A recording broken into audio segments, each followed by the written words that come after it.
Buenas tardes a todos y todas.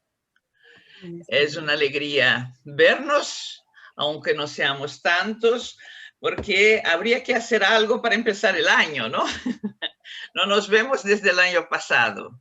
Entonces, hablando con Peter, estábamos viendo, bueno, ya que está toda esa situación de la pandemia y durante la cuaresma y todo, ¿por qué no hacemos algo más vuelto hacia la pastoral? ¿No? Esa fue un poco la idea. De teología, claro, pero con un impacto así pastoral. Entonces, inmediatamente nos vino el nombre de Quique Bianchi, claro, nuestro teólogo pastoralista más importante. Y entonces Peter pensó en Dora porque tiene un trabajo muy bueno con los hispanos ahí donde viven. ¿Dónde vives, Dora? En este momento en el estado de Indiana, la diócesis de Lafayette, Ah, en medio del maíz. en medio del maíz. En el Midwest. Vive cerca de Notre Dame, de la Universidad Notre Sí, Dame. exacto, sí. Ok. Bueno. ¿Y ahí das clase de teología en algún lugar? ¿Dónde? No, trabajo para la diócesis dirigiendo la oficina de vida familiar y de ministerio hispano. Ok. Perfecto. Bueno, un gusto encontrarte después de tanto tiempo. Freddy no escuchó, pero cuando entré pregunté a Dora si se acordaba de mí. Entonces estuvimos en Roma, en la Gregoriana, más o menos en la misma época. Ella estaba empezando a preparar su tesis, yo estaba a punto de defender la mía y, en fin, en los años 80, ¿no? Muy lejos y nunca más la había visto, así que es Sí, es una verdad, no se grata sorpresa encontrarla aquí. Veo que hay también algunos alumnos de teologia, vou hablarles em português um ratito, não? Então, vocês que estão aí, que são alunos da teologia, muito bem-vindos. Uma alegria ver vocês aqui. A live vai ser em espanhol, que não é difícil de entender, né? Mas eu acho assim que se quem tiver dificuldade de entender alguma coisa, depois nós vamos abrir para perguntas e aí pode perguntar em português que a gente traduz, tá bom? Muito obrigada pela presença de vocês. Bueno, entonces empezamos, mientras esperamos a ver si Peter llega y otros. Empezamos por el padre Quique Bianchi, que es argentino, vive en la provincia de Buenos Aires, está entrando Alberto Embry ahí también, en la provincia de Buenos Aires. ¿Cómo se llama el lugar donde vives, Quique, por favor? La ciudad se llama San Nicolás de los Arroyos y está a San 200 Nicolás. kilómetros de la ciudad de Buenos Aires. San Nicolás de los Arroyos, ¿no? Cuando no estoy como Dora entre el maíz, estoy entre las hojas. Sí, sí, y además de eso es profesor de la UCA también, del Departamento de Teología. Ahí se maneja entre la docencia, la investigación y la pastoral. El padre Quique es un prolífico escritor, escribe artículos muy bonitos, algunos han sido publicados en Vatican News, en fin, y muchos artículos de él sobre Aparecida y tal han servido mucho a la investigación sobre la pastoral, la religión popular, la teología del pueblo, ¿no? Entonces, es un privilegio tenerlo aquí para hablarnos hoy. Entonces yo primero le doy la palabra y enseguida entonces viene Dora. Lo hago así para dar tiempo a ver si Peter llega para poder presentarte porque te conoce mejor que yo, ¿ok? Vamos a invertir el ladies first. Hoy es gentlemen first. Ok, entonces con ustedes, Quique Bianchi. A ver, bueno, agradezco la invitación y la hermosa presentación de María Clara. Quería compartir un poco algunas reflexiones pensando en esto, decir, bueno, a ver, la cuaresma nos está tomando en un punto especial de toda esta crisis sanitaria, en un punto de inflexión. Lo hablábamos recién, la vacuna está en el horizonte, estamos como en la etapa de vacunación, estamos empezando a hacer cosas. Entonces, estamos recomenzando algunas cosas. Bueno, ¿cómo recomenzar? Es un tiempo, me parece, un punto como este para decir, bueno, mirar para atrás, ver qué ha pasado, purificar la mirada. Yo creo que muchos hemos purificado la mirada, incluso hasta el sentido de la vida cristiana, de la vida comunitaria, por ejemplo. Apareció mucha solidaridad espontánea, a veces en los lugares menos esperados. Y apareció también la tendencia permanente del individualismo, nos daba la excusa perfecta en la necesidad de aislarnos. Entonces también aparece el riesgo de una vida cristiana de corte más individualista. Todos los protocolos para cuidarnos desalientan la vida comunitaria, y la vida cristiana es esencialmente comunitaria. Entonces creo que es un momento para pensar para adelante. Bueno, ¿a qué cosas vamos a apuntar? ¿Qué cosas vamos a fortalecer? Yo preparé, me acuerdo ahora, un PowerPoint, a ver si puedo ponerlo. A ver si puedo ponerlo. ¿Se ve ahí? Ahí está. Bueno, ¿sobre qué hacer ahora? El Papa Francisco.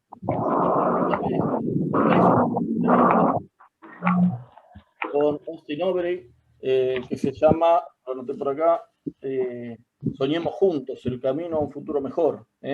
Pero también esto, y yo en esto quiero presentar un ciclo de catequesis entre agosto y septiembre del año pasado, donde hablaba de curar el mundo. Y decía, bueno, solo Cristo puede curar el mundo, ¿no? En Cristo nuestra vida puede curarse de raíz, podemos nacer de nuevo, pero nosotros tenemos que comprometernos con esa sanación, con esa acción, con esa redención. Varios principios de la vida social que se desprenden del Evangelio, dice él. Y uno de los principios, el tercer de los principios, es la opción preferencial por los pobres. Y me parece que es una cosa muy interesante para pensar este recomenzar, bueno, que comencemos desde los pobres, en clave de aceptación de los pobres, pero, y acá está lo que yo quiero poner el acento, en la clave que nos presenta la revelación, no en la clave que nos presenta nuestra, si se quiere, sensibilidad moderna, de que el pobre es un necesitado, alguien al que hay que ayudar. Para la revelación, el pobre es mucho más que eso. Toda una pista, por ejemplo, de Evangelio que habla mucho de eso, en este numerito, en 198, cuando dice, es necesario que todos nos dejemos evangelizar por los pobres.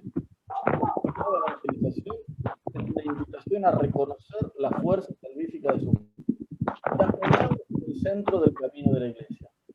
Bueno, yo puse en negrita esto que me parece central a mí. Reconocer la fuerza salvífica de sus vidas. No son solo necesitados, hay una fuerza salvífica en sus vidas. Ponernos en el centro del camino de la Iglesia.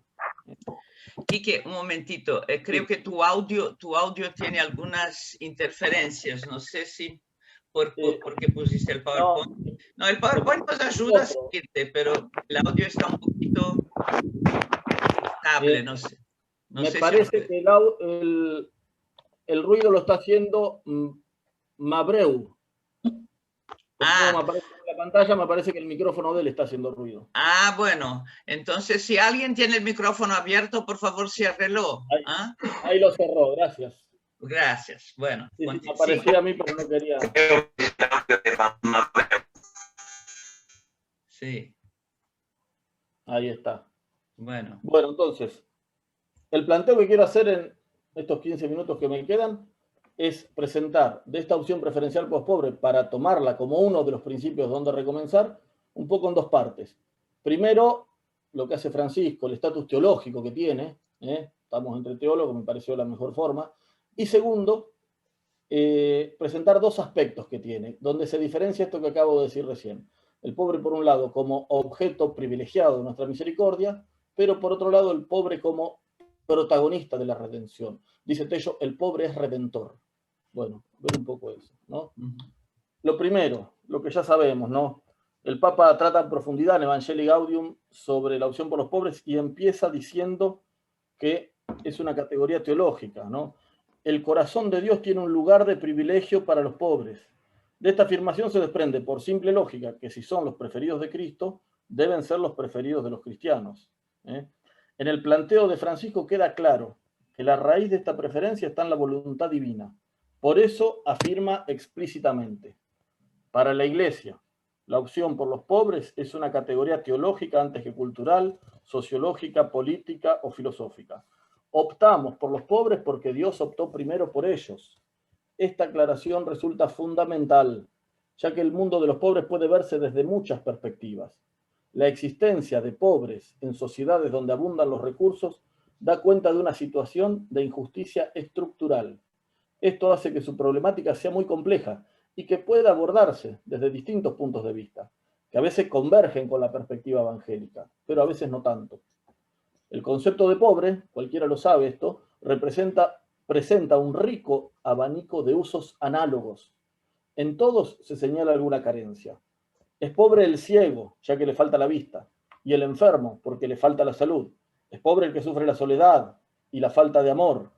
Es pobre también en cierto sentido el pecador, que no tiene a Dios en su corazón. Pero, y es importante este pero, para considerar la pobreza como realidad teológica, debemos mirar a Cristo. El analogado principal de la noción de pobre tenemos que buscarlo en lo que la revelación nos diga de Jesús. Allí vemos que Él se hizo pobre, como rescata Francisco en este número. Él se hizo pobre, pero no se hizo ciego, no se hizo enfermo, no se hizo abandonado, ni mucho menos se hizo pecador. Él pasó por este mundo viviendo en el mundo de los pobres reales, aquellos que la sociedad considera pobres. No tuvo pobre ni siquiera una humilde habitación donde nacer. Lo presentaron al templo con un par de pichones de paloma, la ofrenda de los pobres. Fue hijo de inmigrantes en un gran país como Egipto. Trabajó con sus manos para poder comer. Son muchos los ejemplos que podrían tomarse de los evangelios para pensar la pobreza de Jesús.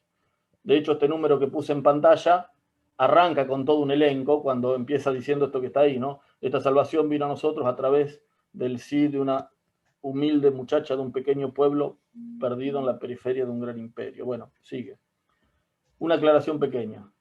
El hecho de que se trate de pobres reales, los que la sociedad considera pobres, no invalida que se los pueda ver desde una perspectiva teológica, así como las curaciones que hacía Jesús podrían verse como un hecho médico o desde la fe como milagros. La vida concreta de los pobres también puede verse desde la fe, auscultando el paso de Dios en sus vidas. El principio es este: miramos al pobre desde Cristo. No debemos perder de vista que cuando en la iglesia hablamos de los pobres, lo hacemos desde Cristo. Si no, el planteo queda viciado de raíz. Miramos a los pobres desde un Cristo que les otorgó a ellos su primera misericordia, frase de Juan Pablo II. De hecho, esta opción por los últimos tiene su arraigo teológico en la cristología. Benedicto XVI, lo sabemos, al inaugurar Aparecida, afirmaba que esta opción está implícita en la fe cristológica. Ya Pablo VI en el 68, cuando la primera visita de un papa a América Latina, les decía a los pobres, que a ellos mismos les decía que el pobre es sacramento de Cristo. Pongo la cita porque es valiosa sobre todo por la fecha, 1968. Toda la tradición de la Iglesia reconoce en los pobres el sacramento de Cristo, no ciertamente idéntico a la realidad de la Eucaristía, pero sí en perfecta correspondencia analógica y mística con ella. Por lo demás, Jesús mismo nos lo ha dicho en una página solemne del Evangelio, donde proclama que cada hombre doliente, hambriento, enfermo, desafortunado, necesitado de compasión y de ayuda, es Él, como si Él mismo fuese ese infeliz, según la misteriosa y potente sociología, según el humanismo de Cristo. El misterio de Cristo y el del pobre se compenetran y se fecundan, de tal modo que puede decirse que para captar la preferencia divina por los pobres hay que contemplar a Cristo, y para conocer a Cristo hay que mirar y amar al pobre. Lo dice Aparecida en esta frase que está ahí, ¿no? Todo lo que tenga que ver con Cristo tiene que ver con los pobres, y todo lo relacionado con los pobres reclama a Jesucristo. La misteriosa voluntad divina dispuso que la redención se realice por el Hijo hecho carne, que pasó por este mundo sin desplegar todas las potencialidades de la carne. Eso es una cosa central en esta reflexión, que acá lo estoy siguiendo directamente al padre Tello. Ahora voy a poner la cita de él. Pasó por este mundo sin desplegar todas las potencialidades de la carne. No fue un Aristóteles, no fue un Platón, sino que transitó el camino de la debilidad, de la cruz, y en definitiva de la muerte, para abrirnos el acceso al Padre. En esta línea, el padre Tello explica que la redención fue hecha en la carne, pero no por la fuerza de la carne. Leo una cita de Tello, dice: la salvación del hombre, que implica la victoria sobre el enemigo, la realizó Dios hecho carne, Dios y hombre. Y esto era necesario para que la derrota del adversario fuera justa y cabal, pero fue hecha por la virtud de la divinidad, no por la fuerza de la carne. Las dos cosas tenían que quedar bien manifiestas: que la salvación fue hecha por un Dios en la carne y que fue hecha por la virtud de la divinidad, no de la carne. Para que la carne no se gloriara contra Dios, en el acto de la salvación quedó sujeta a la muerte, y solo el poder de la divinidad la resucitó. Pero no solo eso, y acá es la cita que puse en la pantalla. Durante la vida del Dios hombre en la tierra, la carne no desplegó todo el poder que podría tener en este mundo, sino que apareció débil en el mundo. Así nació él y así vivió. La figura del Ecce Homo que elegí para ilustrar esta parte, el Nazareno presentado por Pilato al pueblo, ensangrentado, coronado de espinas y cubierto por un manto de burla, es un ícono elocuente del camino paradójico que Dios eligió para la redención de la humanidad. Dios salva por Cristo, y Cristo recorre el camino de los pobres. Esto vale tanto para la vida y la pasión de Cristo como para la obra que sigue haciendo en la historia la Iglesia a través del Espíritu Santo.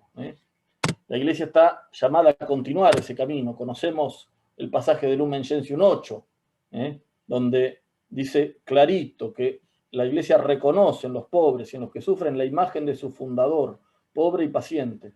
Se esfuerza en remediar sus necesidades y procura servir a Cristo en ellos. Una vez asentado, si se quiere, este estatus teológico de la opción por los pobres, de que invita a mirar al pobre desde Cristo, quiero decir estas dos cosas. Primero, que se entienda al pobre como destinatario, que tiene dos aspectos. El pobre como destinatario de nuestra misericordia, que así se lo entiende mayormente, pero que hay otro aspecto, según Tello más profundo, que es reconocerlos como protagonistas de la redención. En el primer aspecto, Francisco es clarísimo cuando nos llama a escuchar y socorrer el clamor del pobre. Nos llama a ser instrumentos de Dios para la liberación.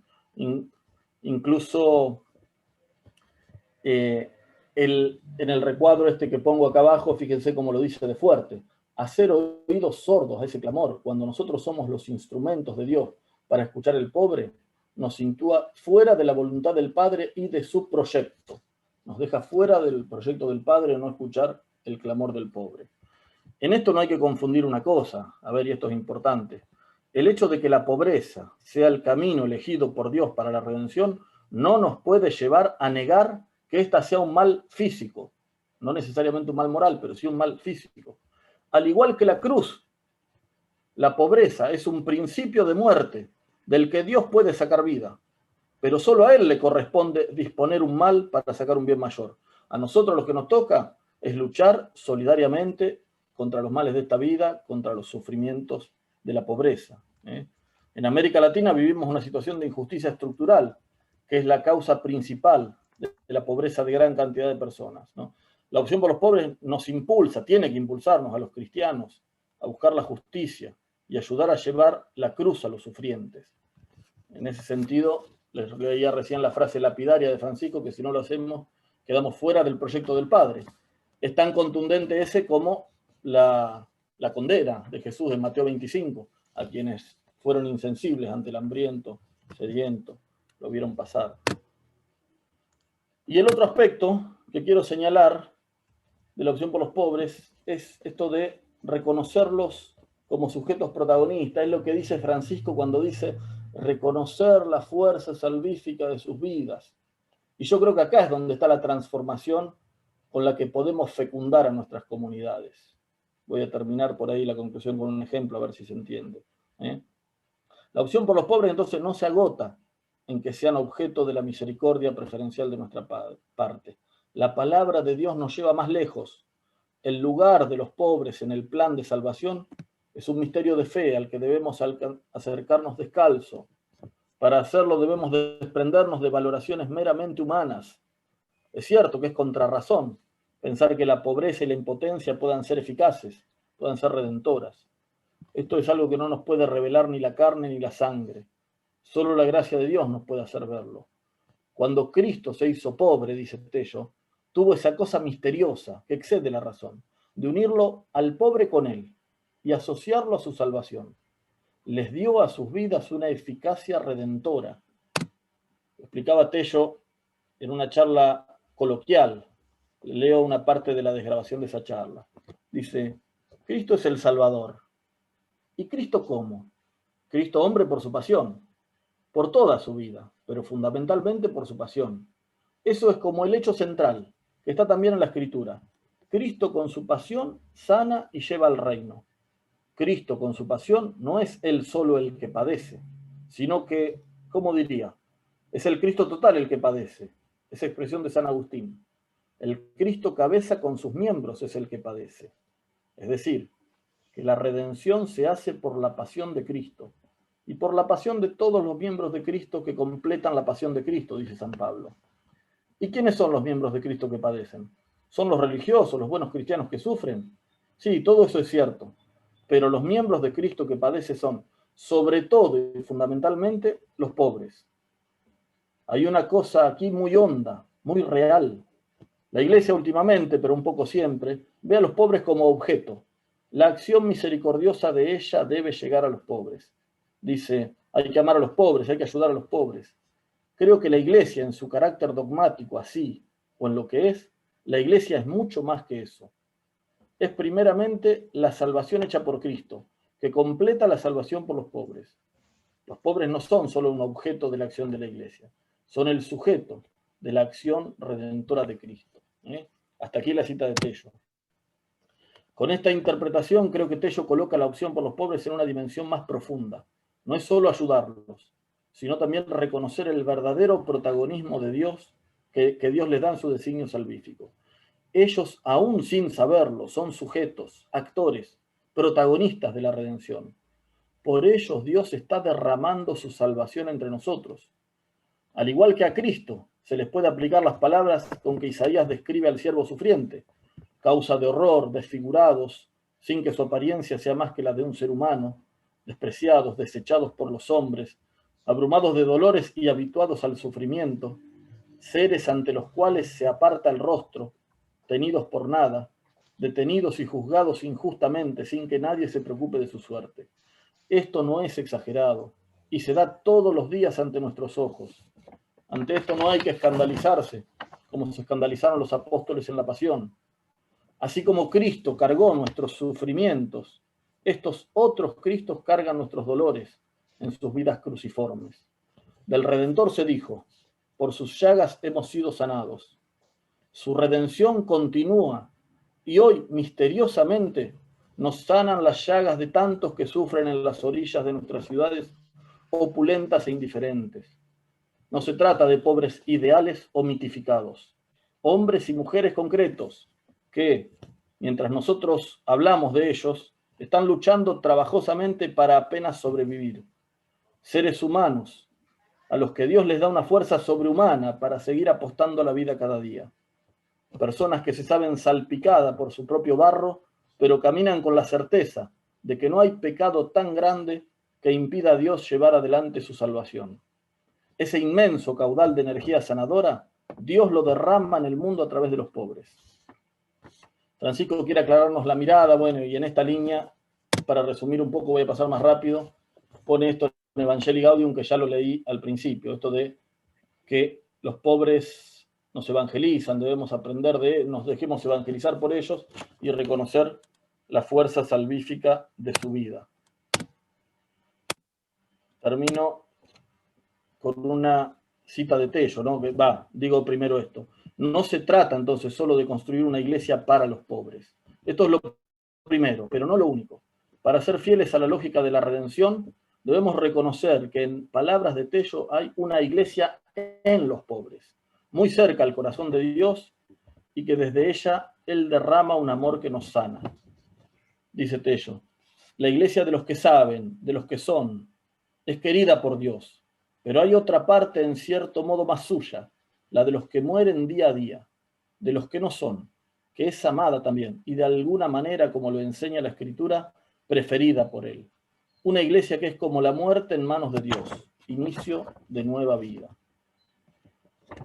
Yo ayer estaba pensando cómo concluir esto, cómo cerrarlo, porque un poco, bueno, a ver cuál es la propuesta.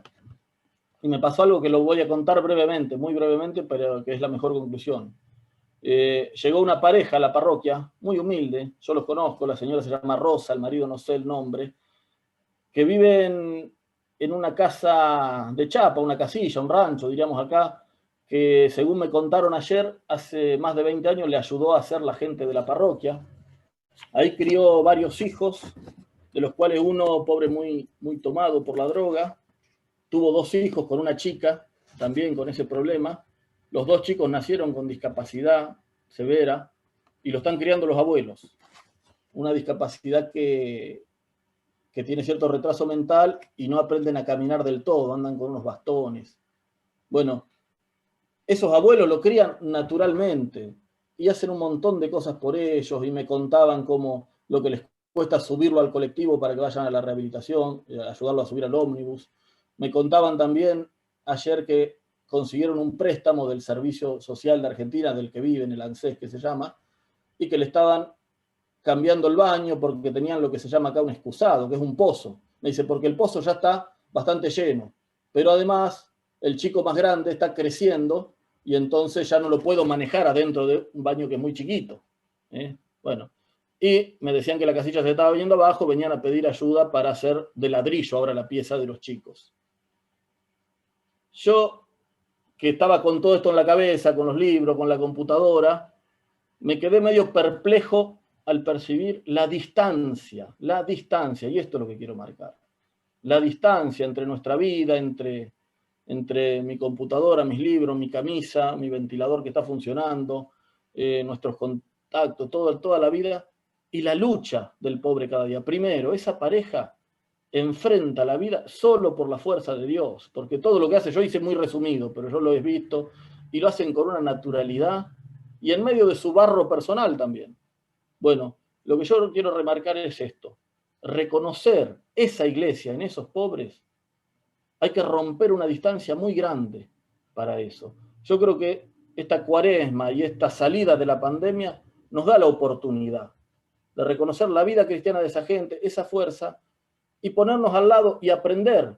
No se trata solo de conseguirle los ladrillos, que también, si Dios quiere, se los voy a conseguir. Pero se trata de compartir la vida, de ser parte de ese caudal de energía que Dios les está dando cada día para luchar. Podría decir mucho más, pero no me quiero extender. Así que bueno, gracias por la posibilidad.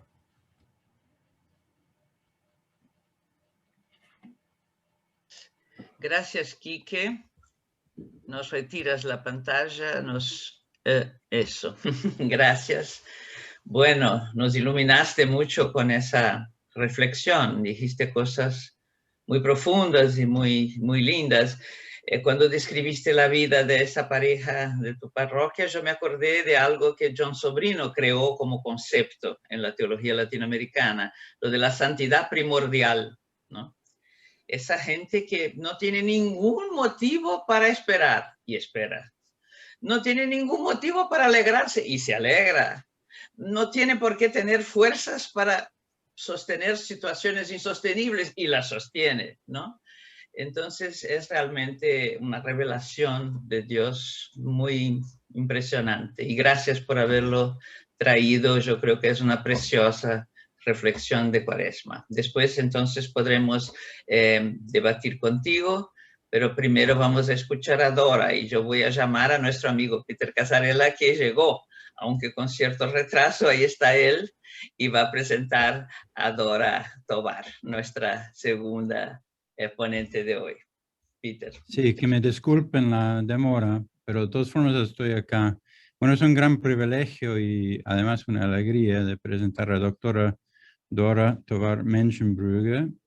Vamos a cambiar el enfoque ahora a la realidad de los jóvenes hispanos en los Estados Unidos. Y Dora tiene un currículum muy interesante porque viene de Cali, Colombia, y más tarde ha sido directora de la Javeriana Cali, pero hizo su doctorado bajo de Luis Ladaria en la Universidad Gregoriana, con una maestría sobre de Lubac y después un doctorado sobre la relación entre naturaleza y gracia en Bullard. Y ha dictado cursos en la Católica de Washington y ha dado presentaciones globalmente, en realidad. Pero lo interesante por nuestro asunto en el momento es que ella actualmente trabaja y realiza su apostolado como laica y madre de la familia dentro del diócesis de Lafayette, en el estado de Indiana. Es directora de la Oficina de Vida Familiar en Lafayette, Indiana, que también es la sede de una gran universidad que se llama Purdue. Entonces, Dora nos van a hablar un poco sobre la situación de los hispanos. Buenas tardes, Dora. Gracias por estar.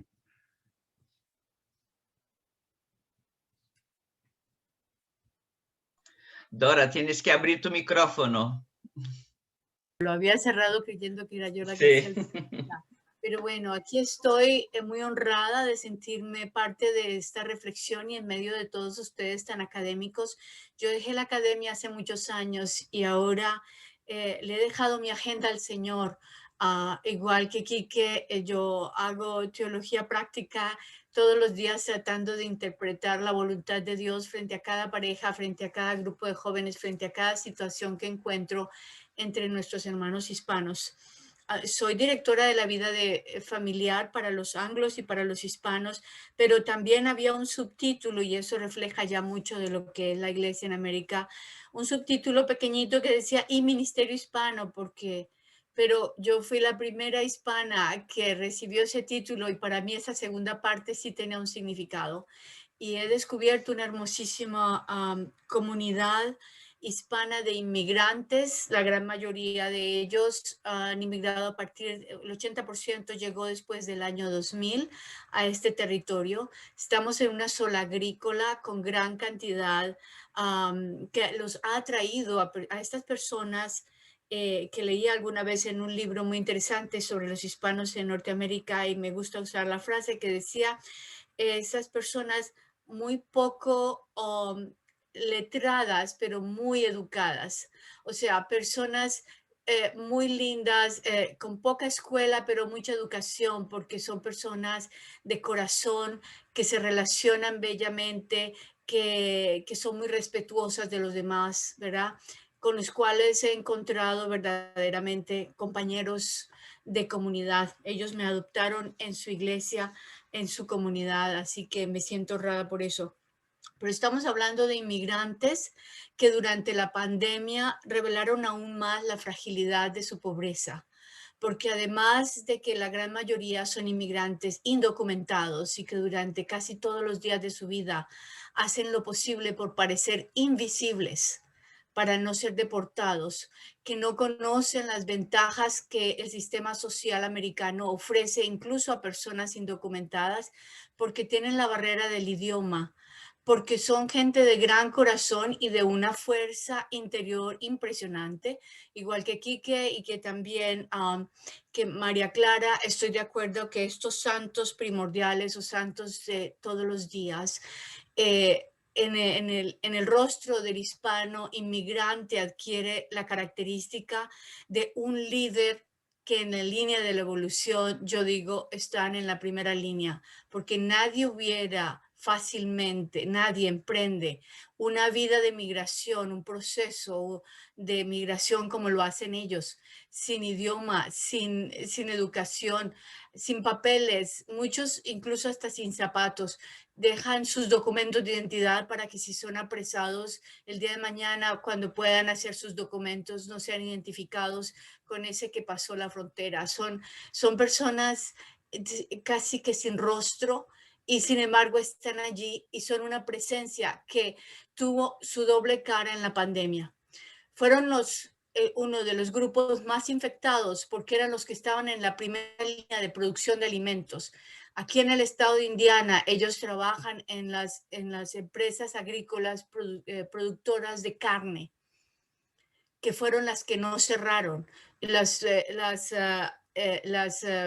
haciendas avícolas que producen huevos y pollos, los de las vacas y demás, y del maíz y de los tomates, y los que están en el transporte de carga de los camiones, y los que están detrás de algunos empleos donde ellos pueden estar indocumentados, como la fuerza de trabajo en las grandes industrias que nunca paran sus industrias. Entonces ellos tienen pueden entrar indocumentados en los puestos de horarios entre las 11 de la noche y las 4 de la mañana, y horarios que nadie tomaría. Entonces, por supuesto, esta gente se infectó. Tuvimos aquí en nuestra diócesis una comunidad entera en Logansport, donde de los 3.200 empleados de la fábrica Tyson que produce carne, 2.000 hicieron el test positivo, y ya para qué hacérselo al resto, estaban ya todos contaminados. Y entonces ellos se fueron a su casa y yo leía las estadísticas y decían contaminados 2.300, pero nadie sabía que ellos llegaron a sus casas y contaminaron a la abuela que vive con ellos, contaminaron al tío anciano, contaminaron porque, claro, y entonces después decían, cuando se hacían análisis estadísticos de por qué se contaminaron más, alguien tuvo la osadía, y lo oí en radio, diciendo, lo que pasa es que viven en condiciones higiénicas inconvenientes.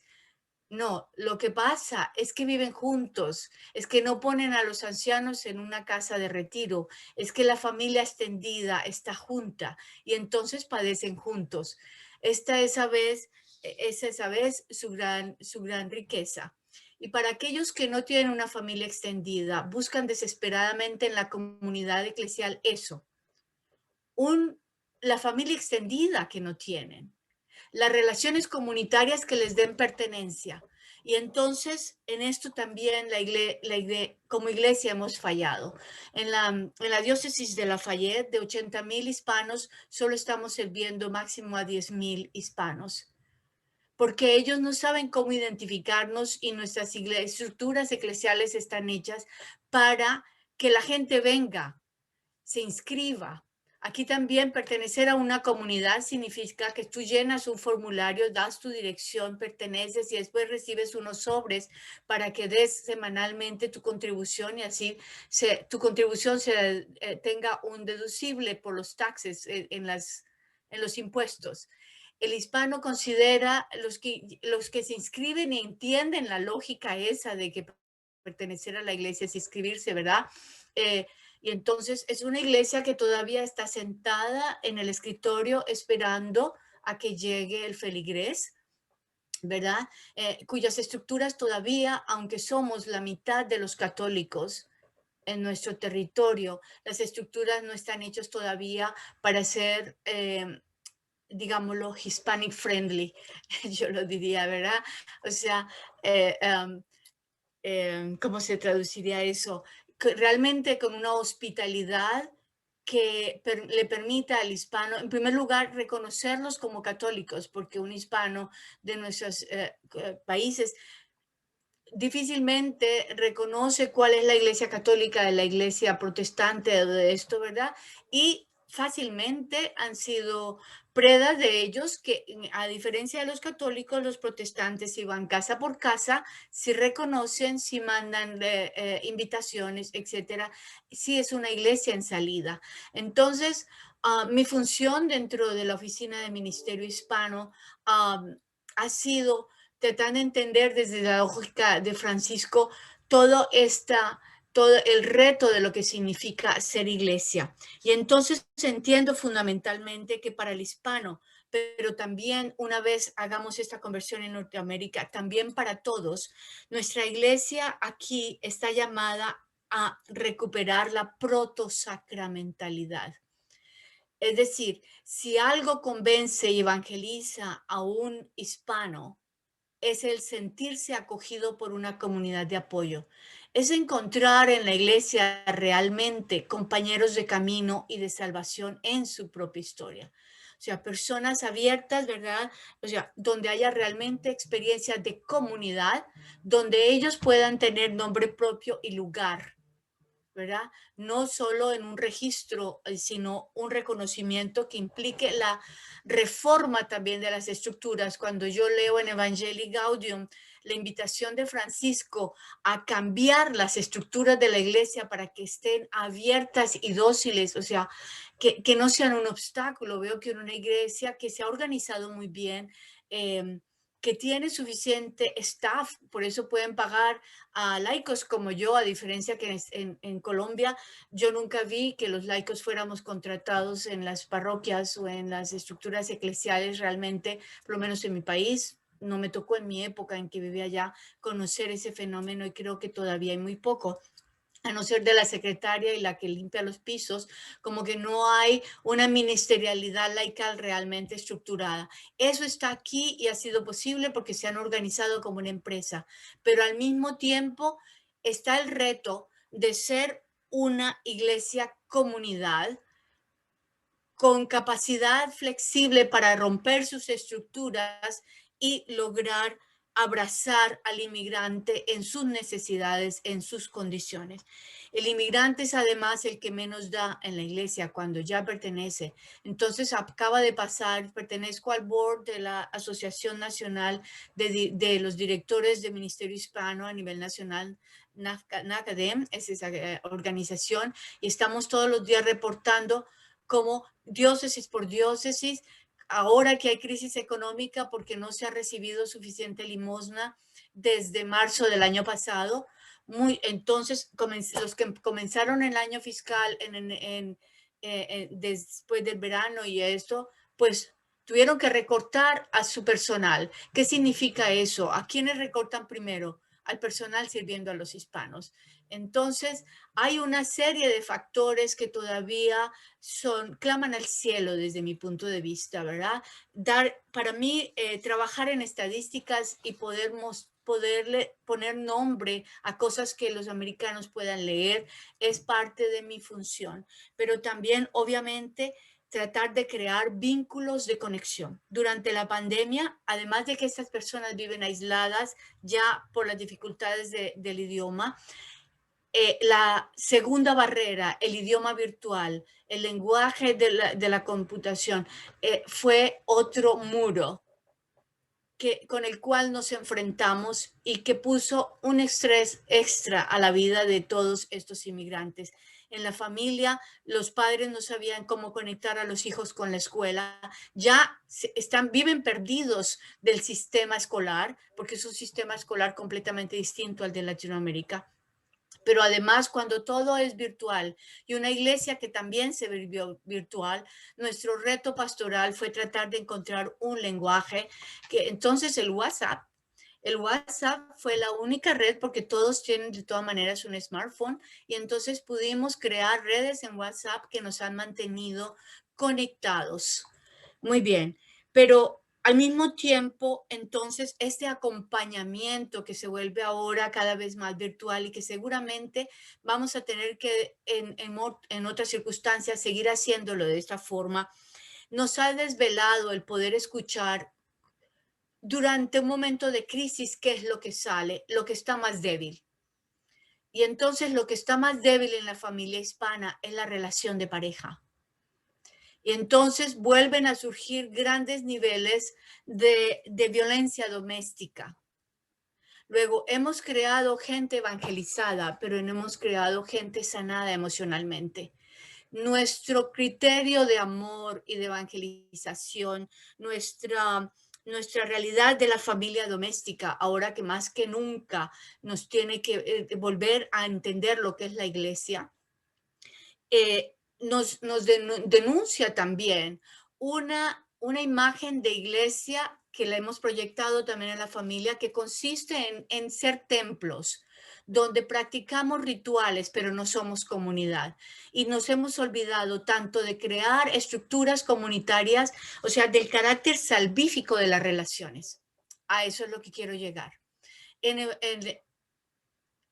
Cuando se afirma que la familia es una iglesia doméstica, lo que hace a la familia el ser iglesia es que es mediadora de salvación a través de sus relaciones. Y tanto Juan Pablo II como Benedicto y Francisco nos recuerdan que el llamado es a que la iglesia aprenda a ser iglesia de la familia.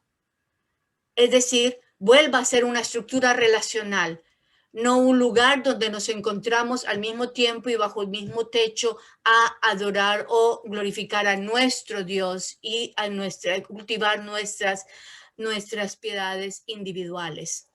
Entonces, creo que en mi trabajo en los últimos 4 meses, casi todo se ha centrado en hacer un acompañamiento y sanación del estrés. Un entendimiento de qué es lo que en momentos de crisis daña nuestras relaciones y cómo recuperar y ayudar a esta parte emocional. Entonces yo creo que realmente a la teología del cuerpo y a la teología de la pobreza nos falta la teología del corazón, nos falta la teología de la sanación de las relaciones. Y me parece que Benedicto XVI ha sido para mí una gran ilustración en este ámbito. Cuando Benedicto XVI explica las conexiones humanas que permiten la interconexión con el pecado original, dice que es precisamente porque somos seres relacionales y porque nacemos en relaciones rotas, donde nosotros entramos en la ruptura con el amor o estamos en contacto con el pecado. Entonces me parece que toda esta situación, no sé, he mezclado un poco tanto mi ministerio familiar como mi ministerio en la vida pastoral, me lleva a mí a ese llamado. Espero que realmente con el nuevo directorio de catequesis y con las nuevas perspectivas pastorales tomemos muy en serio el carácter sanador, salvador de las relaciones y que hagamos realmente mucha pastoral de sanación de relaciones, porque es allí donde la salvación se vuelve concreta en estructuras familiares y comunitarias. Dejo allí. Pues mil gracias, Dora. Eso es de suprema importancia, de la sanación de las relaciones, porque has iluminado no solamente la cuestión del espíritu, la reforma dentro de la iglesia, pero hablando directamente de tu experiencia de la iglesia como hospital de campo, de la necesidad de reimaginar nuevas estructuras. Entonces yo creo que yo solamente quería subrayar ese punto y también lo que dijiste sobre las múltiples pandemias. Hay una pandemia de salud física y de recursos y de vacunas y todo eso, pero hay de la misma importancia una pandemia de salud mental. Y eso es muy, muy interesante. También hay la cuestión de racismo, la aumentación del racismo dentro de los Estados Unidos, por no hablar de la última elección. Pero podemos abrir la discusión, ¿no, María Clara? Sí, claro. Ahora está abierta la palabra y todos pueden intervenir o hacer preguntas o comentarios a los ponentes, ¿no? No sé cómo inscribirse, ¿no? Está esa cosa de reactions aquí, pueden levantar la mano, el dedo con esa figurita de reactions, o entonces directamente levantar la mano y ya los vemos, ¿no? Muchas gracias a los dos.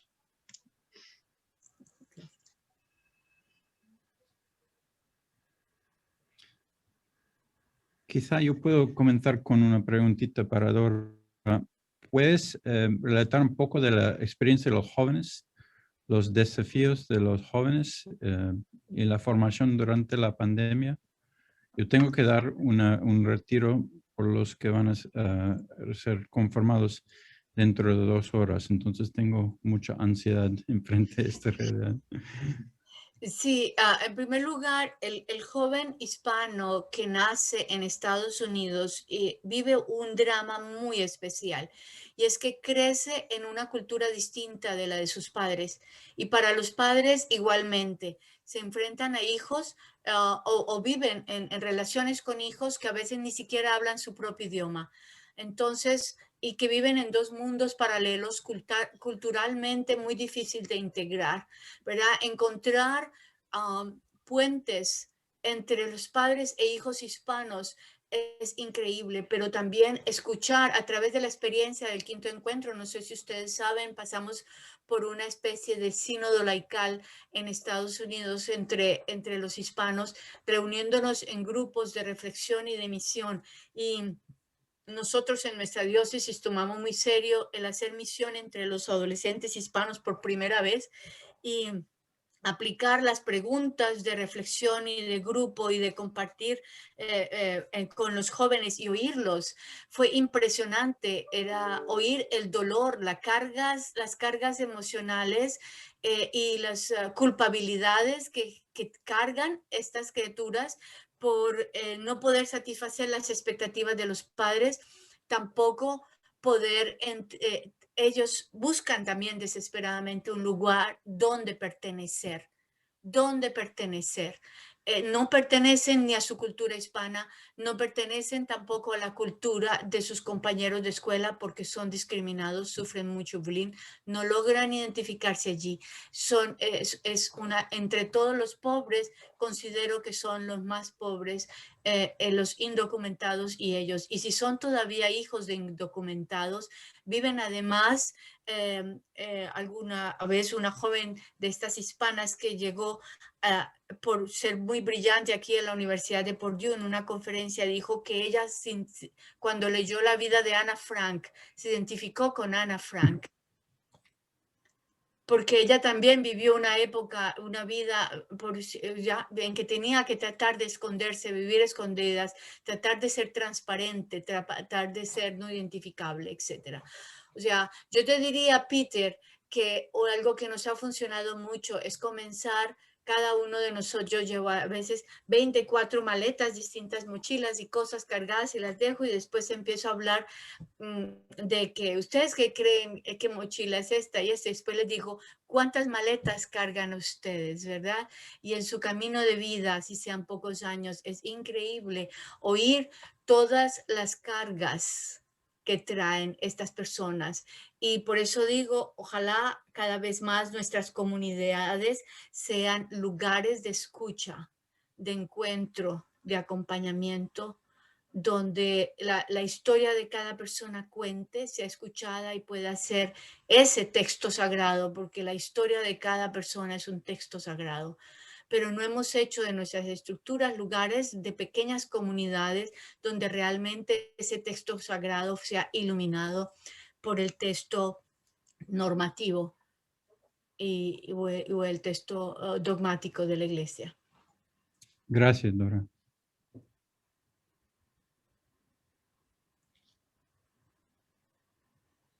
Sí, tu micrófono. Una conexión entre lo que dijo Dora y lo que dijo Quique, ¿no? Porque en la familia que Quique mencionó, de esa situación, también uno de los problemas era el hijo drogado, ¿no? Un hijo muy tomado por la droga, ¿no? Y tú dijiste que entre los jóvenes el problema de la droga, además de todos los demás problemas, es un problema grande, ¿no? Mi marido trabajó mucho tiempo en una fundación que apoyaba proyectos de iglesia y uno de sus principales proyectos era de comunidades terapéuticas que recuperaban drogadictos, ¿no? Y él siempre dijo, cuando hablamos de la pandemia, que esa es la verdadera pandemia, ¿no? La droga es una pandemia que no tiene horizonte de terminar, no hay vacuna, no hay, ¿no? Para eso y una cosa que cada vez más ataca la juventud. Bueno, ¿quién más? Aprovechar ese momento para hablar con nuestros ponentes.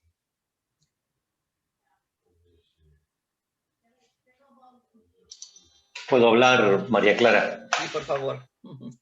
Me parece que las catequesis de Francisco sobre curar el mundo hacen un buen puente entre estas dos problemáticas, entre la exposición de Dora y de Quique, porque, bueno, Francisco, arraigado en la injusticia, en el dolor de los pobres, recorre un tópico inmenso de cosas que han quedado evidenciadas durante la pandemia. Yo creo que es un buen mapa de trabajo esas catequesis, porque nos permiten abordar temáticas sociológicas, temáticas económicas, desde una perspectiva de fe. A mí me han llamado mucho la atención, porque además la palabra es muy interesante, ¿no? Es poner la acción de la evangelización en la línea de la sanación, de la cura, de asumir que venimos a traer salvación, ¿no? Que la misión que tenemos por nuestro ministerio teológico, pastoral, seamos curas, laicos, casados o solteros, es dar testimonio de una salvación que cura y que es capaz de afectar estructuras. En ese sentido, lo que contaba Quique de la distancia es verdad, ¿no? Esos pobres que, como decía Gustavo Gutiérrez, son los invisibles del mundo. Siempre me acuerdo de una conversación con Gutiérrez. Habíamos preguntado a él si él se sentía uno de esos invisibles excluidos por las incomprensiones que había sentido. Y dice, y si por ser incomprendido todo el mundo habla de mí. Dice, no, los invisibles son los que no cuentan, aquellos de los que nadie habla. Como decía María Clara, y a pesar de eso tienen esperanza, siguen adelante. Me parece que esa expresión, curar el mundo, que fue un conjunto de catequesis, todavía no sé si le hemos dado suficiente mordida, digamos. Me parece que pasaron las catequesis y pasaron. Quizás pero ahí hay mucha beta para seguir explorando. Quería decir esto porque me parece además que hace un buen puente entre estas dos propuestas que tienen elementos de análisis abordados de distintas perspectivas, pero tantos elementos también de comunión.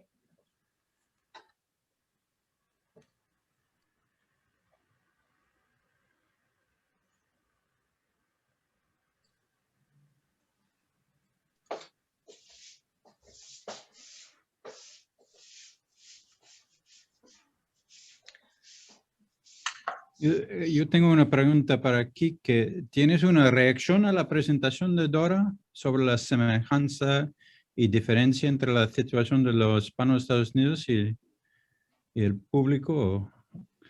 No, ¿Feligreses en Argentina? Escuchaba atentamente. Para mí todo el fenómeno es bastante nuevo. Lo he escuchado juntándome con ustedes, esto de la problemática del latino en Estados Unidos.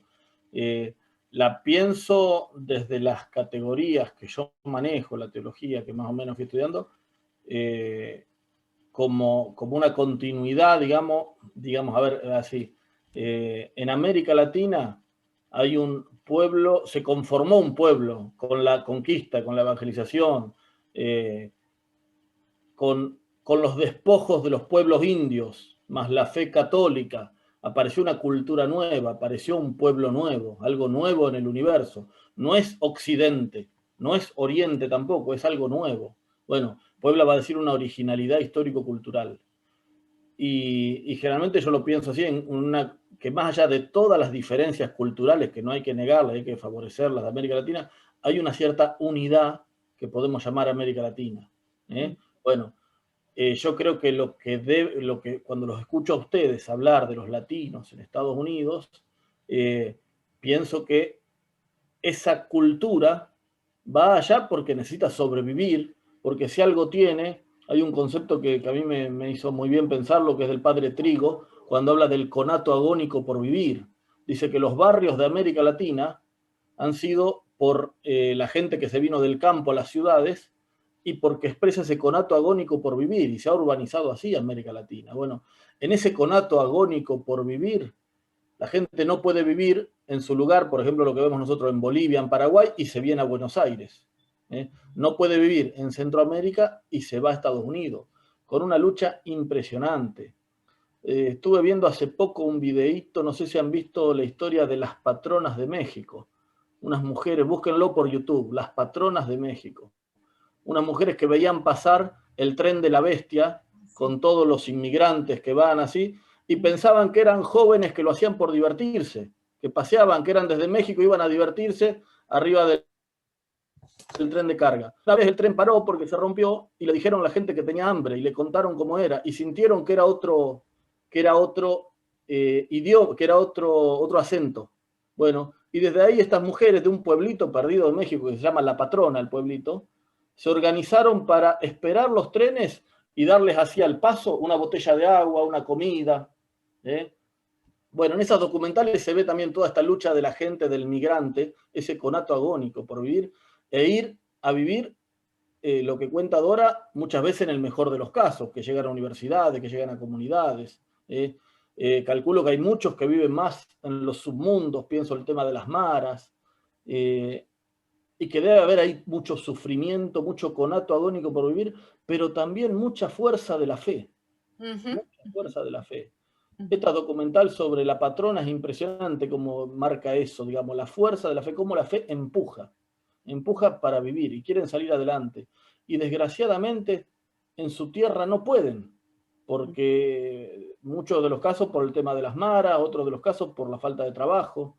Y bueno, buscan y se enfrentan con todo eso, pero lo que llevan en su maleta, como decía Dora, es la fe cristiana también. Es la fe cristiana configurada de una forma particular, que es distinta a esa forma que se configura por lo que dicen ustedes en las parroquias allá, digo yo tal vez con cierta impertinencia, una configuración protestantizada, por lo que describen más o menos así, y no entra la gente en eso. En eso no va a entrar, no va a entrar. Porque hay una cosa básica del cristianismo de América Latina que yo creo que a mí me hace bien pensar, que lo decía mucho el padre Tello. Acá no se enseñó la fe para vivirse en una comunidad eclesial chiquita.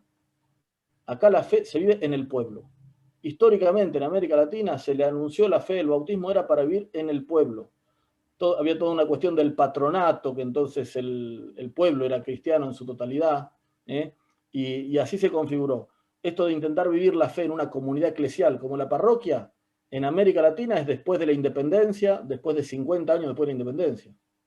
Es todo un proceso de centralización de Roma que tiene su origen en la segunda mitad del siglo XIX.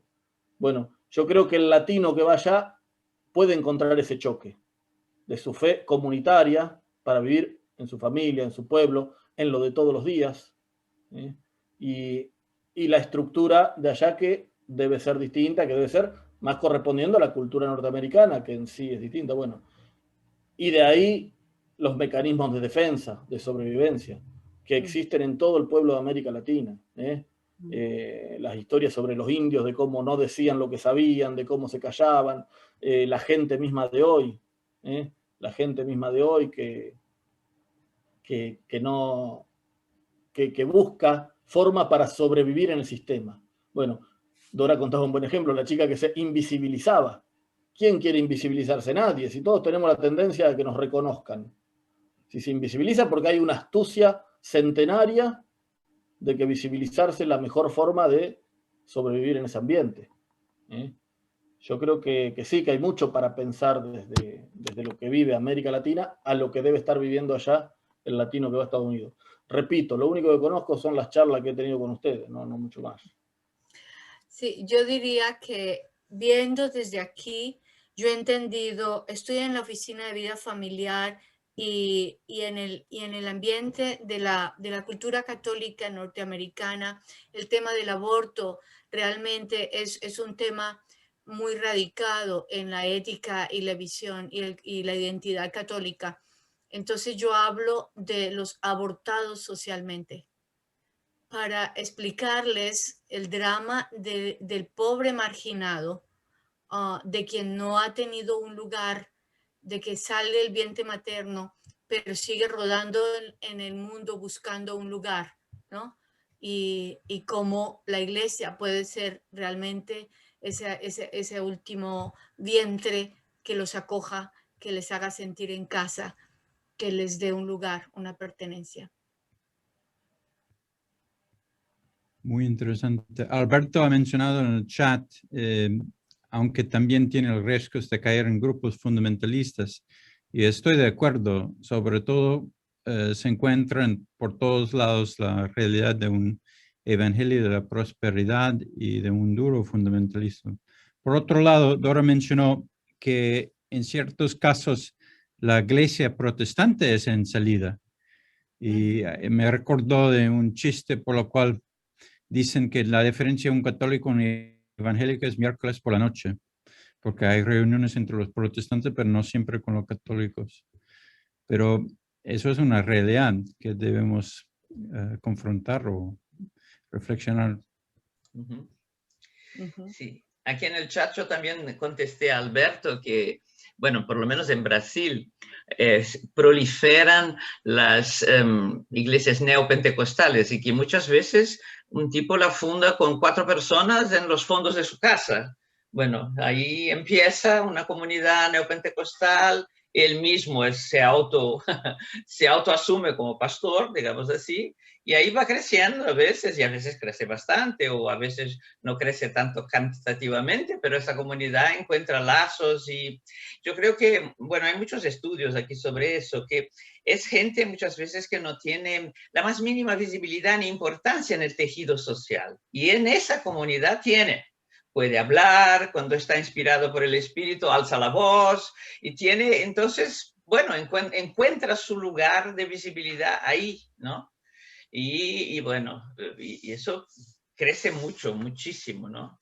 Ahora, bueno, hay otras connotaciones también, ¿no? Con el actual presidente, ese neopentecostalismo adquirió también connotaciones políticas y de apoyo, ¿no? Al actual gobierno. En relación a la pandemia ha sido un desastre, ¿no? Porque son contra la ciencia, negacionistas, y no hay que temer la pandemia, no hay que tomar la vacuna, todo eso, ¿no? Viene un poco de esos grupos que apoyan la tendencia del gobierno, ¿no? Entonces... Ahora, Peter ha dicho una cosa que me acordó otra. Dijo que tú dijiste que en el periodo de las elecciones ha aumentado el racismo en Estados Unidos. ¿Entendí bien eso? Bueno, sí. Es una situación muy complicada, ¿no? Porque ha aumentado después del incidente con George Floyd, ha aumentado la conciencia, pero no fue un señal de progreso, solamente un señal de la autoconciencia de la profundidad de la cuestión, creo. Dora, ¿quieres decir algo sobre eso? Sí, ya, sin duda. Antes de Trump había una cultura de lo socialmente correcto o incorrecto y habían expresiones en el lenguaje que socialmente no se usaban porque no era permitido, la palabra discriminación era anticonstitucional y claramente definida como no permitida en la cultura americana públicamente. Con Trump, él mismo ejemplificó cómo ser públicamente incorrecto y entonces todos empezaron a sentirse en libertad de ser públicamente incorrectos y de manifestar sus racismos. Entre nuestras comunidades locales sufrimos mucho viendo cómo aumentaron las discriminaciones según el condado. Dependía del policía del condado que era más o menos pro o antihispano, pero todavía tenemos muchas dificultades para que en ciertas comunidades parroquiales se abra la oportunidad a un ministerio hispano, porque hay mucha predisposición contra el hispano por ser el diferente, ¿no? Y entonces se hicieron eslogans públicos como que todos los hispanos son violadores, que los hispanos son sucios, que son indisciplinados, que son groseros, por eso me gustaba decir, ¿verdad? Sí, son ignorantes, pero muy educados, son gentil, de un trato gentil, son personas suaves, amables, ¿no? Y ya. Sí, no, yo llamé la atención a eso, recogí eso que dijo Peter sobre el racismo, porque acompañamos mucho la cosa de George Floyd. Aquí en Brasil tenemos un racismo velado, pero que se ve en los números de la violencia urbana, ¿no? Que mata negros así a todo dar y constantemente en la periferia de las ciudades. Es impresionante, ¿no? Es un genocidio casi, ¿no? Pero, y jóvenes en general. Pero aquí en Brasil, por lo menos, no sé, en el resto de América Latina, en la pandemia aumentó el feminicidio. Porque el feminicidio en general es perpetrado por los compañeros, por los maridos, por los que están en casa con la mujer. Y ahora las mujeres estaban más en casa y más impedidas de salir. Algunas tuvieron que reinventar su trabajo porque trabajaban de freelancer y ya no podían ir a la calle, entonces lo hacían en casa. Y ha aumentado bastante el número de feminicidios, ¿no? Por el confinamiento y todo eso. Una cosa muy grave. Sí, yo creo que la experiencia de pareja en Latinoamérica es algo por ser redimido, tanto en Sudamérica como los inmigrantes aquí. O sea, aquí también el mayor número de casos de violencia doméstica están desafortunadamente entre los jóvenes adultos hispanos como victimarios y las mujeres jóvenes hispanas como las víctimas. Sí. Yo no sé, Kiki, si en Argentina también se ve mucho esa cuestión de la violencia contra la mujer en los barrios así más pobres y la cosa del feminicidio, si es algo muy presente ahí también. Sí, sí, se ve mucho y es algo que, bueno, que las sociedades nuevas tienen una sensibilidad distinta, igual que el tema de los abusos sexuales, y entonces está todo muy, muy expuesto. Yo no tendría elementos para decir si es que aumentó o que está más visibilizado, pero que es algo muy frecuente, sí, sí. Y no sabes si es algo que aumentó con la pandemia, ¿no? Cuando vos hablabas me pareció escuchar algo el año pasado que decían eso también, esto mismo, justamente al principio, el confinamiento, la angustia, los nervios, generó situaciones de esa. Eso el año pasado se hablaba de eso. Yeah. Sí, yo creo que a veces hablamos mucho de lo que significa el amor, pero se nos olvida también la parte científica. El estudio de la neurociencia sobre las relaciones ha revelado cosas supremamente importantes que a nivel pastoral deberíamos de tener en cuenta, como el efecto del cortisol y como la cortisona, ¿verdad? De la amígdala es esa parte reptil que todavía existe en nuestra estructura genética y cómo situaciones de estrés la despiertan. Entonces, después, el proceso el único proceso de contrarrestar esa parte instintiva se da en los primeros 5 años de la relación emocional de los padres con los niños.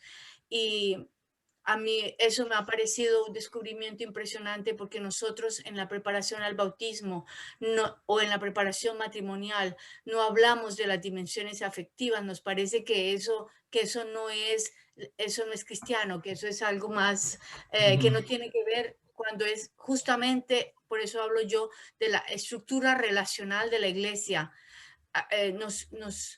Nos gusta hablar de cuerpo místico y entonces identificamos el cuerpo como ministerios, los miembros como ministros de ministerios, pero es que el ministerio de los padres es el único ministerio indiscutible, por eso los dos son consagrados. Todos los documentos de la iglesia hablan ahora de la consagración y son consagrados para poder en el self-donation, en la posibilidad de vencer el egoísmo en su relación. Entonces, realmente la construcción esa parte relacional de la estructura eclesial y sus raíces emocionales creo que tiene que ser tomada muy en cuenta, porque después volvemos víctimas a esas personas. Entonces, ¿por qué entre los más pobres hay más violencia doméstica? Porque vivieron el efecto de la cortisona y el estrés de la pobreza desde su infancia. O sea, y fuera de eso, después los hacemos victimarios y después nosotros los victimizamos con las penas, ¿verdad? Legales. Yeah. Sin haber roto el círculo.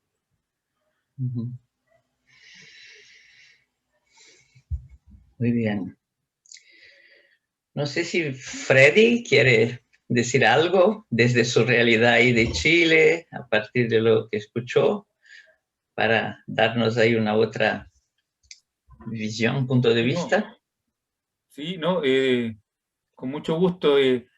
Acá también se habla bastante, ¿no? En estos días, incluso a propósito del Día Internacional de la Mujer, ¿no? Lo que decías tú, que ayer hubo marchas y hubo una serie de, bueno, antes de ayer, una serie de movimientos que han sido muy fuertes en Chile. Una de las constataciones es que con la pandemia, y eso está demostrado, ha crecido la violencia intrafamiliar, ¿no? Y también tenemos un problema muy grave con femicidios, que han aumentado precisamente durante el año 2020 y lo que va del 2021, digamos. Hay cifras muy impresionantes de violencia, concretamente de asesinatos, digamos, de muertes y de... es muy grave la situación por ese lado. Además de lo que implica el confinamiento en materia de aumento de la pobreza, ¿no? La falta de trabajo. Hay una serie de dificultades, bueno, que yo creo que tenemos en todos los países que compartimos los mismos problemas, digamos. Pero me llama la atención eso que decías tú de Brasil, bueno, Argentina probablemente también, y en Chile es muy fuerte el crecimiento de la violencia intrafamiliar, que en muchos casos termina en femicidio. Eso es un hecho, digamos. Y se está hablando mucho, ¿no?, del problema psicológico. Bueno, por eso que se está tratando de volver a la escuela, porque esto también está afectando a los niños. Las familias viven en un permanente estrés, porque viven a su vez en familia en espacios muy reducidos, ¿no? Entonces es un problema familiar muy complejo, digamos.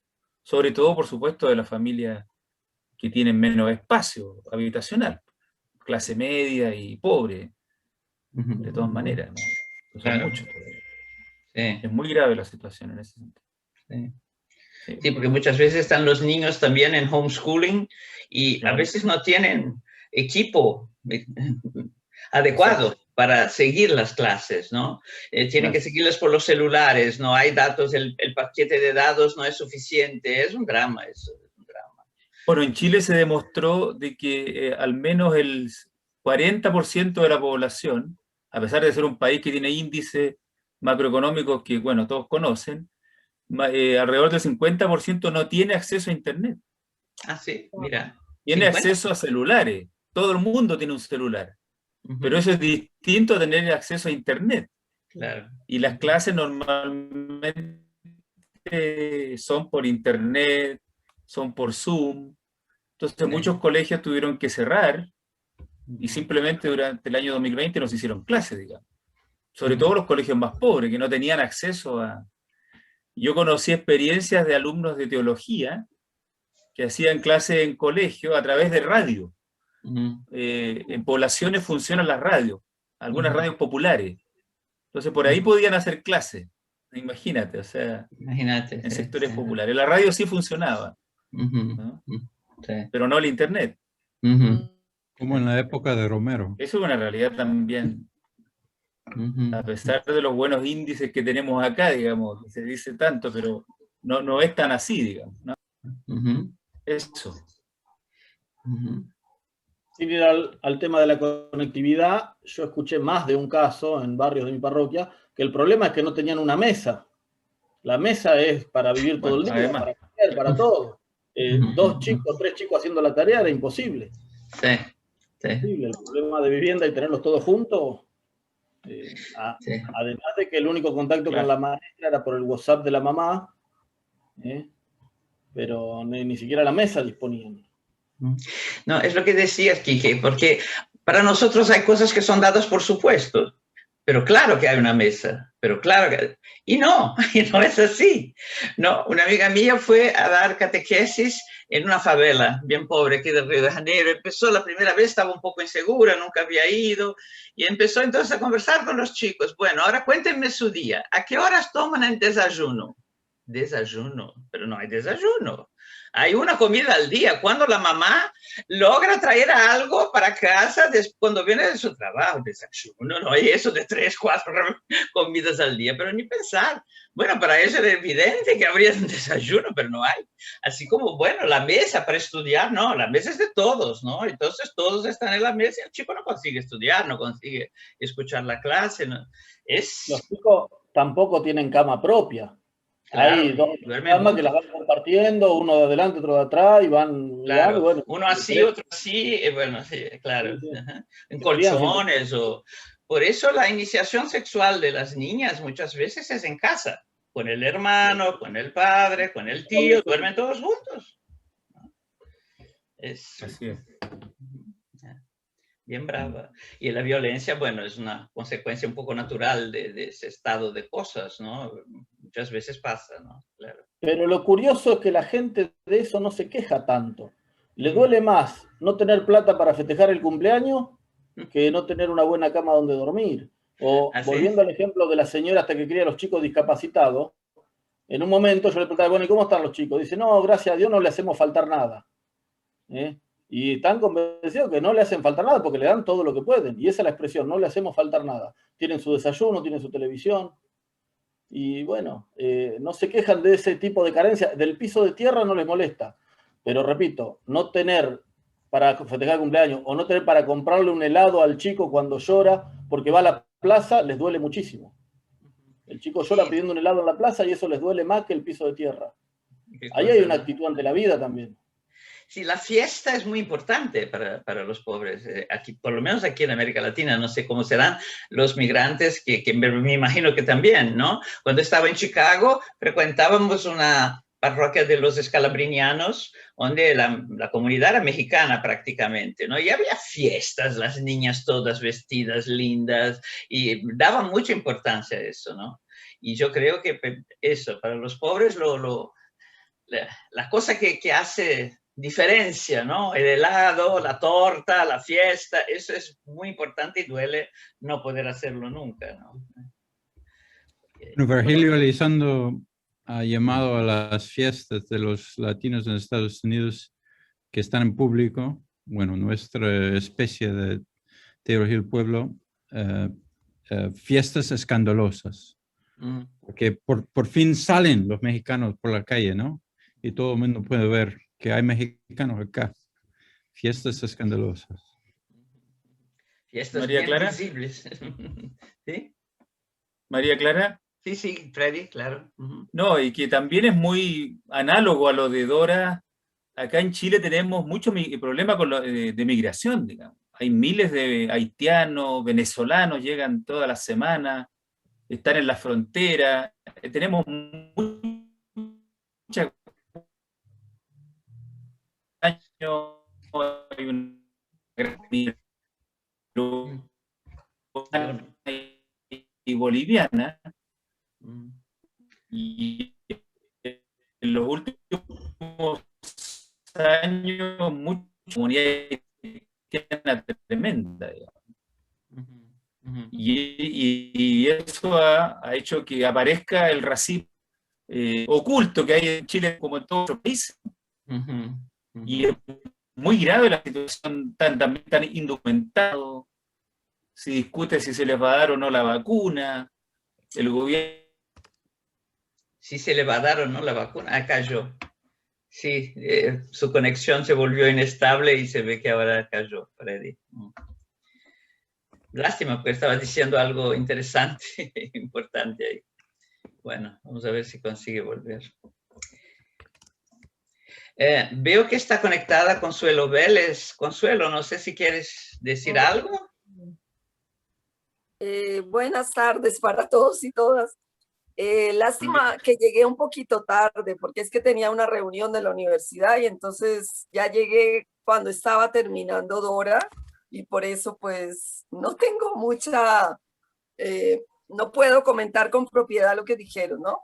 Pero solamente una palabrita, pues me alegró ver a Dora sobre todo y a Quique también, pero y comentar que desde luego la pandemia, en este último tema que estaban hablando de la mujer, pues por lo menos en Colombia sí ha afectado mucho. La violencia doméstica se incrementó, pero considerablemente. Y todavía hoy, a pesar de que se supone que ya ha pasado todo este año, pero como las condiciones no han cambiado, sino que la precariedad ha aumentado.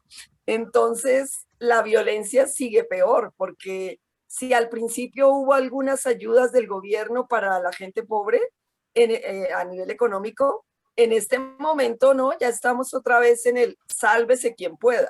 Entonces, esa precariedad hace que las relaciones sean muy difíciles.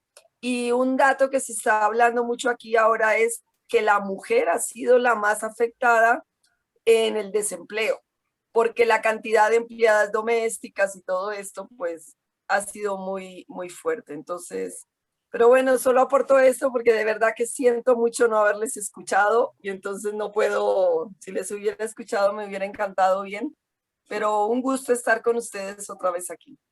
Gracias, bueno, María Clara. Y a todos. Ya recibirás la grabación de la live. Y ahora volvió Freddy y les vamos a dar la palabra para que siga con lo que estaba hablando, que estaba muy interesante sobre los migrantes. No, solo en resumen, solo decir de que la realidad de la migración en Chile es muy fuerte también, ¿no? Por lo que reiterar solamente eso, ¿no?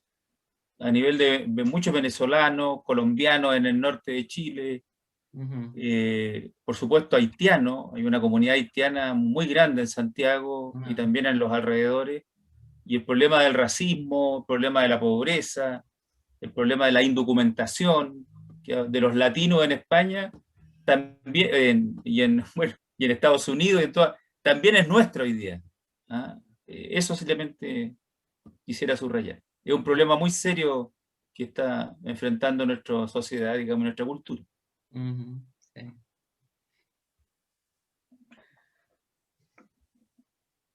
¿Qué más? A mí personalmente siempre me cuestiona el cómo ser una iglesia lugar de pertenencia para todos ellos, para el pobre, para la mujer, para el niño, para el joven hispano, para el inmigrante. Cómo volvernos realmente una comunidad de pertenencia a una familia. Yeah. Sí. Bueno, este año es el año de la familia, ¿no? ¿No es el año de la familia? ¿21? ¿2021? Dijo que no, Alberto. ¿Cuándo es el año de la familia? Todos los años. Bueno, eso sí, pero tenía entendido que el Papa Francisco había dicho que es el año que viene, no sé, será el año que viene. Ahora es de San José. San José, sí. ¿Es el año que viene? No, este año sí, San José, pero el año de la familia entonces es el año que viene. Bueno, porque hay un grupo de trabajo preparando una gran asamblea para los 5 años de la Amoris Laetitia, ¿no? Sí, yo fui invitada a participar. Quien coordina es Miguel Yanis, que es un jesuita argentino, que es profesor de la Gregoriana, profesor de moral, ¿no? Oh, sí. Sí, y bueno, y entonces es preparando así una asamblea alrededor de la Amoris Laetitia, qué impacto tuvo, si fue bien aplicado o no en los países, en las diócesis y en las parroquias y todo eso, ¿no? Y entonces, bueno, se habló mucho de familia aquí, ¿no? Tanto Quique hablando de cómo la fe es vivida en las familias y dio el ejemplo de esa familia, y bueno, incluso dijo que en América Latina las comunidades son un poco pequeñas, ¿no? Domésticas, y después así la comunidad en los pueblos no son grandes, así en espacios grandes, ¿no? Y Dora también habló mucho de la familia, de los jóvenes, de todo, ¿no? Entonces, bueno, yo no sé, esa pandemia, eso dijo el cardenal Tolentino, el cardenal portugués, ¿no? En una charla que hizo muy linda. Él dijo que la pandemia, los templos se cerraron porque no se podía llenar los templos e ir a los templos, y la iglesia volvió a las casas, que en realidad fue lo que fue la iglesia en los primeros tiempos, ¿no? Las comunidades eclesiales eran en las casas, era una iglesia doméstica, incluso físicamente, ¿no? Quizás eso sea un aprendizaje que la pandemia nos trajo, poder potenciar más las familias y las casas en términos de ser comunidades realmente de compartir, de amor, de acogida, de pertenencia, de todo eso que dijiste también, Dora, ¿no? Y con toda esa diversidad que hay en nuestras comunidades, en nuestros pueblos y todo eso. No sé si alguien más quiere agregar. Alberto escribió una cosa muy linda en el chat sobre los hombres, la masculinidad, que no es solamente la mujer que sufre, que los hombres también sufren callados. Y no sé si quieres exponer eso un poco, Alberto, porque después de eso ya vamos pensando en cerrar.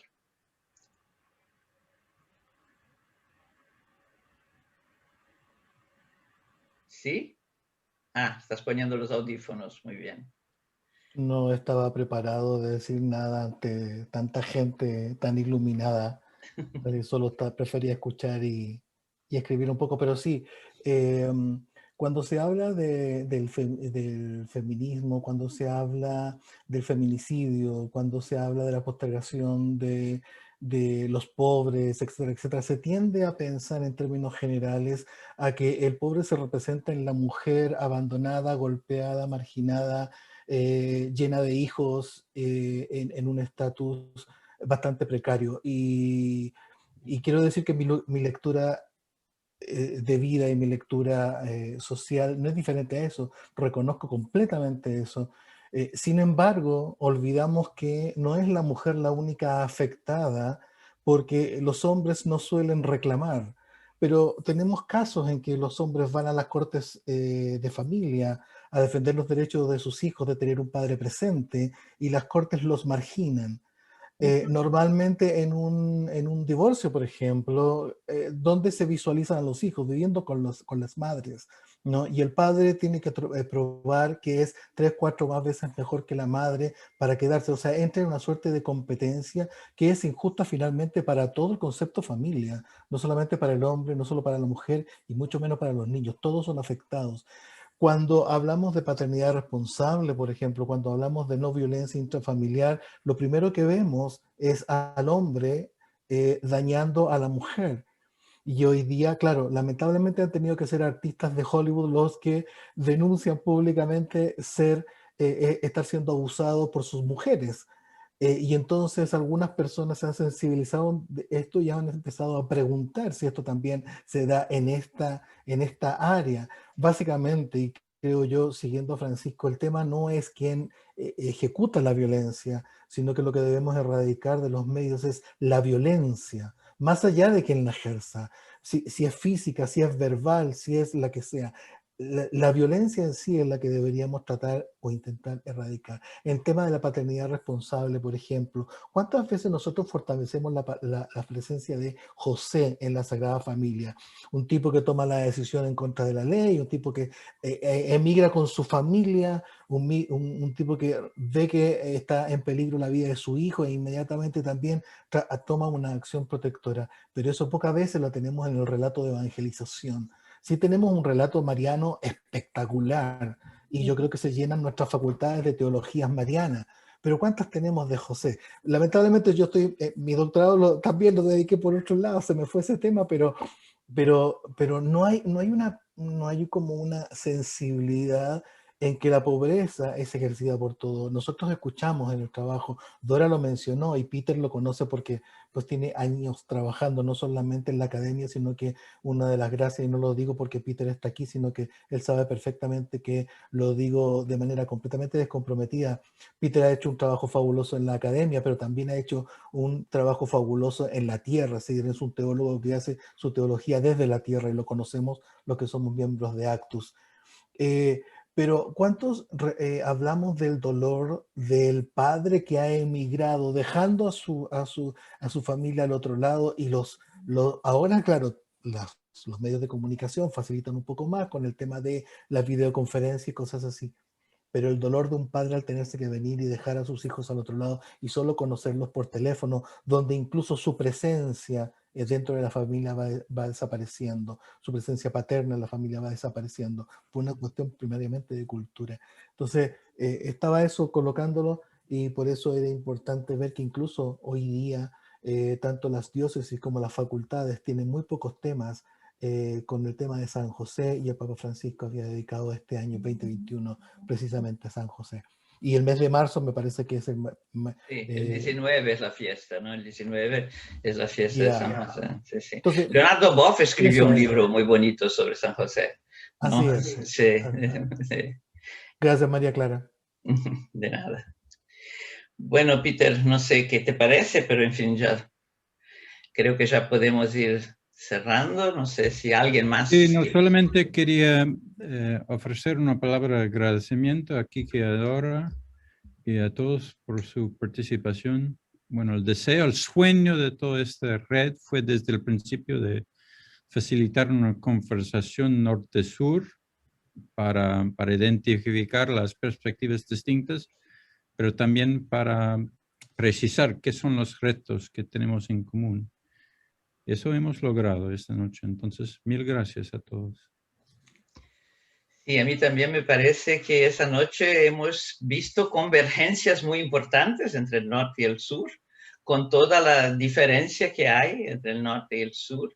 Ha sido una contribución preciosa realmente, me parece que ha sido una conversación así muy rica y muy enriquecedora. Entonces, agradecemos muchísimo a Quique y a Dora. Entonces, la live está siendo grabada y va a ser enviada, disponibilizada a todos, ¿no? Va a ser incluso a los que no están en el mail de la red, pero que estuvieron aquí, ¿no? Katia va a enviar a todos. Y esas lives también se transmiten por el canal de YouTube de la Cátedra Martini, también se quedan ahí, entonces quien quiera puede ir al canal de YouTube y verla, ¿no? Y también va a estar en la página de Facebook de la Cátedra Martini, y ahí, en fin, entonces puede ser visto después de aquí, ¿no? Después de este momento. Y a mí me dio mucha alegría de ver que había varios alumnos míos, incluso está ahí Islam, que es un alumno de filosofía, pero que también hace materias de teología, que estuvo aquí con nosotros. Muy, muy bueno verte por aquí. También Roberto Abreu y otros, André Ferreira, Elsa, Eloísa, estoy viendo muchos aquí, ¿no? Y entonces, bueno, muchas gracias a todos. Quería llamar la atención entonces que ya está casi listo y casi por salir nuestro primer cuaderno. ¿Se acuerdan los de la red? Que fue una de las decisiones que tomamos, hacer un cuaderno con los webinars. Entonces aquel de Ivonne Guevara y Rebeca se está haciendo y muy pronto va a estar listo nuestro primer cuaderno virtual. Nuestro libro también está casi listo. El en castellano espera solamente una parte de la introducción que todavía está siendo redactada, pero una vez que eso esté listo, ya se va a imprimir, y después la versión en inglés también. Y vamos a tener entonces un webinar que me gustaría que Peter explicara, porque es nuestro, de la red de Iglesia en América, pero también con otra red de la Universidad de Duke, que va a suceder en abril, sobre la Fratelli Tutti. Ahí hablarán Freddy Parra, es uno de los ponentes, junto con Ruth Padilla, que es la hija de René Padilla, un gran teólogo protestante de la Misión Integral, muy estudiado en el Departamento de Teología de la PUC por los alumnos evangélicos. Peter, ¿quieres explicar un poco cómo es la dinámica del webinar? No, primero quiero conformar la hora del día, ¿no? Es 7 de abril a las 7 de Brasil, creo, a las 7 de la tarde de Brasil. Sí, sí. Y gracias, Freddy, por aceptar la invitación. Lo que tenemos en Duke es un centro de reconciliación dirigido por Edgardo Colón Emmerich, y Nina Balmaceda es director ejecutiva, y ella ha iniciado este año un gran red de transformación por toda América Latina, y la mayor parte de esa red pertenece o a la Iglesia Metodista o a otros grupos protestantes, o en El Salvador o en Perú. Pero la hija de René Padilla va a hablar con Freddy Parra sobre Fratelli Tutti. Entonces es un acercamiento bien ecuménico a todos los quehaceres de Fratelli Tutti, y va a ser una discusión muy, muy rica. Sí, y entonces Peter dijo la fecha, 7 de abril a las 7 de la tarde de Brasil, Argentina y Chile, que tienen la misma hora, pero en los respectivos lugares ustedes tienen que ver los fusos horarios. Pero será enviada la comunicación y la invitación repetidas veces para recordarles, ¿no?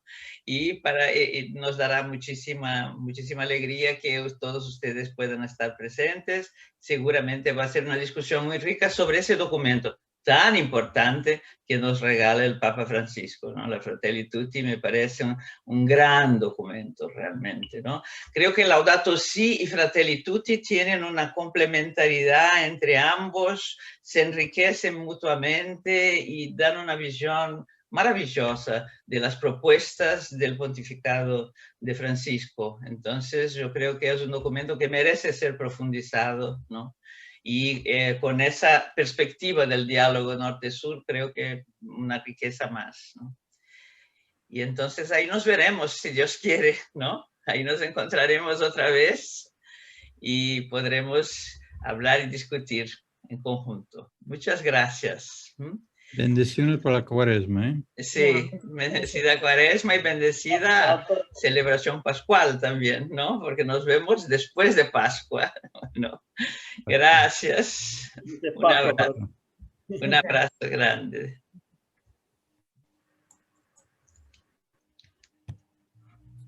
Un abrazo. Adiós, María Clara. Adiós, Freddy. Muchas gracias, adiós, querido. Adiós a todos. Gracias por todo. Gracias. Francilaide, que bom que você estava aí. Adiós. Adiós.